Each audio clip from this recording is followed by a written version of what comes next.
Welcome back to MLB Tonight, presented by Adobe.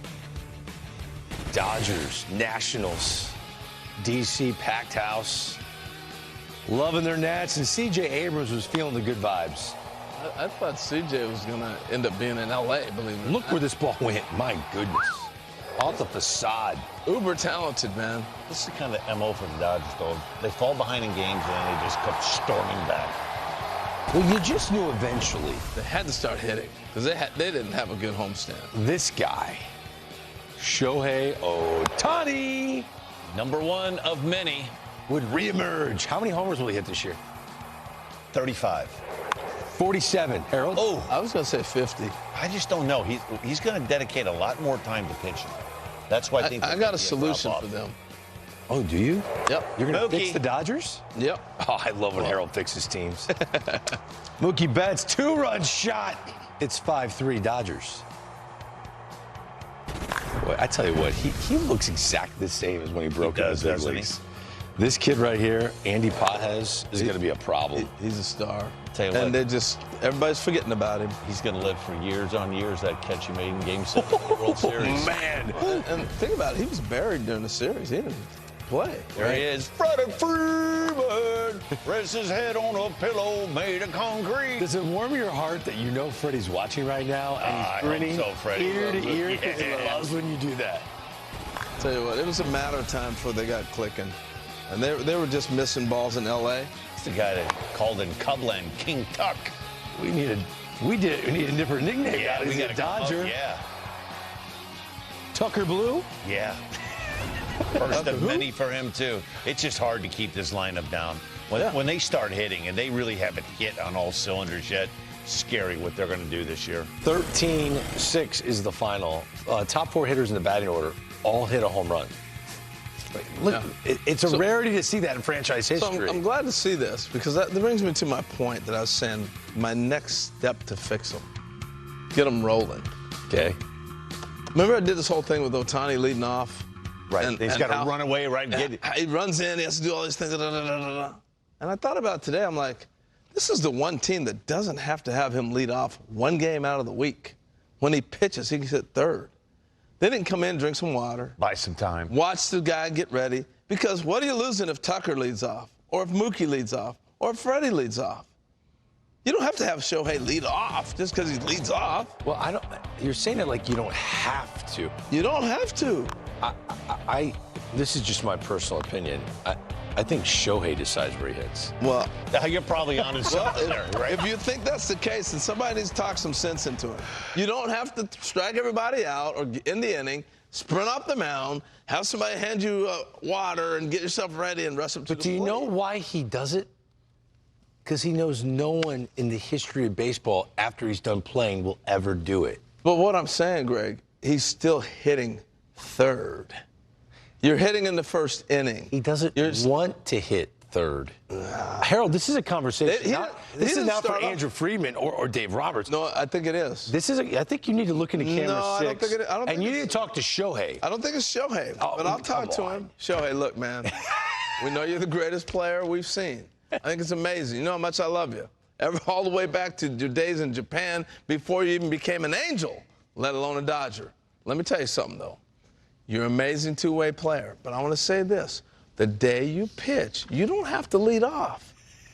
Get yourself a breath. Watch the pitcher get loose. Sit there and put your batting gloves on, your shin guards, all the stuff you do, and let Mookie, Freddie, or Tucker hit first and second, and then you come up with somebody on and hit a 3-run homer. That was persuasive. I'm not kidding. If I was Shohei right now, I would be like, you know what?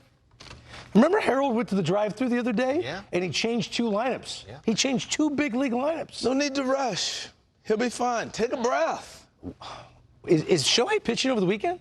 No. Sasaki is, but I'll talk about that later. Oh, he's fixing all of the world's problems. Harold for president. All right, when we come back, you know what? We never have Connor Griffin yet. Can you text him, please? Oh, okay, yeah. You want Give me him to a call, please, and tell Got him a hug fest go going over on to right ballpark. now. I know we love our mom and our wife and our family I tell you, and say, our friends. Connor, man, let's go, bro. Come on, man. He grew up watching MLB Tonight. Connor, we just need 5 minutes of your time, bro. Let me call him. All right, thanks, Harold. Okay. Dan, Marlins, take Yankees. over. Take over, Dan. Harold's cleaning up the living room. This is Xavier Edwards. Remember, he made my all-get-to-know-me team. Yes, he did. Did. Goes deep, his first homer of the year. Marlins strike first, bottom one.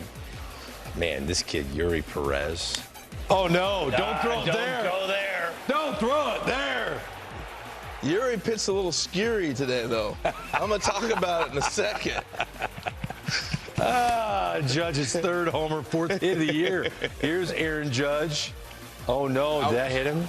Yes, it did. Oh, no. But here's the thing. He must really think Judge isn't going to go after him. He walked right to him. I'd have to go the other direction. Yuri Perez is a big dude, too. Yeah, but they ain't messing with Judge. Owen Casey. Look at Owen. Don't mess with Owen Casey. I'll tell you what, I think this was a great get for the Marlins.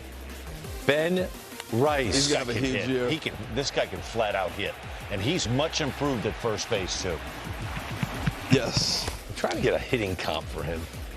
He can run Rich Matt Gedman. Noakes. Rich Gedman. Matt Noakes is good, too. Gedman. Matt Noakes. Oh, we're baseball nerds. That almost got out. Xavier Edwards, man, wow. Let's go later in this game. There's Edwards. He sends this to left field. This is going to be tracked down by Bellinger. Look at X swinging the bat, man. What a play by... Oh, he dropped it. Oh, he caught it. Oh, my. What a play. Cody Bellinger. Wow. I don't know how he did that. That was amazing. 8-2, the final. The Yankees are 6-1 on the year. Here's what Aaron Judge had to say after the game. Well, you've seen our pitching staff, how they've been working, really just giving us a lot of zeros. You go out there, get some runs on the board, let them work. They should have caught it the first time. No, just an amazing play right there. That's why he's got a gold glove, man. He's one of the best outfitters in the game, and that was a good one. Just working all his pitches.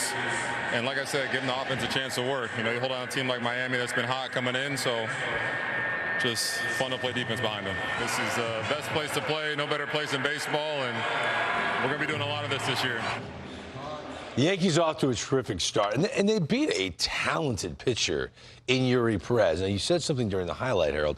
I want you to expand on. He was not pitching like Yuri. He was pitching scary. Very scary. Look. Why was he scared? The Marlins have made it public. They're calling the pitches from the bench. They've been doing that last year and into this year. And they have the most pitchers in the big leagues who throw 95 or above. And they throw the least amount of fastballs. And anytime that you have a guy in a fastball count and you know a fastball's coming, you have a chance of catching up to it. This guy was so electric with his fastball. Guys knew it was coming and they couldn't catch up to it. I'm going to take you through what I'm talking about. Yeah. Even at the top of the game, he had 4 walks and a hit by pitch in the first 2 innings. All right, let's go pitch by pitch here against Grissom. 0-0 count, right? Ball 1. I'm sitting 1-0 and I'm looking for that fastball I just saw. He fouls it off. Can't catch up to it. 1-0 fastball. This is how electric his heater was. I am looking for it, and I can't catch up. All right, so now we go 1-1, breaking ball. 1-2, 2-1, breaking ball. 3-1, fastball away, walks him. All right, here comes Aaron Judge. 0-0, Aaron Judge, first swing in Yankee Stadium this year. Can't catch up to it. Fouls it off. 0-0, Aaron Judge, looking out over the plate, he fouls it off. That's how hard this guy throws. What do? Breaking ball. And what do? Hang him a breaking ball. Bye-bye. Game over. That's what happened all day long. And I just don't understand when you have this kind of stuff and you're throwing balls by guys, the catcher and the pitcher in the game have a sense of they're not catching up to it. But from the side, we got a script. He's not going to hit the breaking ball. It's not the same. It's rolling up there.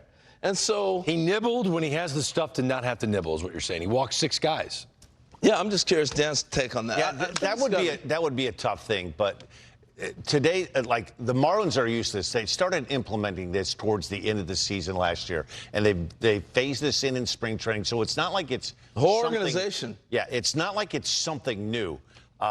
It would be difficult because some days, as a pitcher, you just don't have that feel. And some days when you leave the bullpen, the breaking ball, it's just not there. And even though that's the pitch to throw, you just don't feel quite comfortable with it. And to feel like you're being forced to use a pitch that you don't feel comfortable with on that day would be hard to swallow. They had 11 walks in 8 innings today as a team, as a staff, yeah. Do you remember the old days when the pitching coach or the manager would walk out, and as they're walking out, they meet the catcher, and they would go, "How's his stuff?" That happened all the time. Oh, yeah. They would actually want to know from the catcher. Yeah. It's What's it almost look like it's almost like they don't even care what the catcher knows. You know, how many great catchers? I had this conversation with Hall of Famer Joe Mauer, and the topic of calling pitches from the dugout, and he thought it would have such an eternal impact on the evolution of the game that young catchers and pitchers won't have a feel anymore, that it's all going to be based on a pre-planned script, and no matter what humanity is happening to them in the elements of being outside or whatever happened in their personal life that day, or you're warming up in your bullpen and your slider just feels you're weird. Throwing a fastball 100 miles an hour by hitters who are looking for it. Right. Taj Bradley yesterday throwing harder than he's ever thrown. You better believe he was like, no, I want to go to the fastball. But when you have a pre-planned script, he's going to throw the number of sliders that they want him to throw, no matter what was coming out of his hand in that game. So I just feel like we're going to throw 50 Joe pitches. It's going to be 25 breaking balls. It's going to go 10 fastballs. You know what I mean? That doesn't work every day. I get it. Some days it will, but you have to be able to have the understanding and be able to see. You got to read bats. Let me tell you something. Read hitters. Our longtime friend Pedro Martinez, the Hall of Famer, I'm sure hates that pitches are being called from the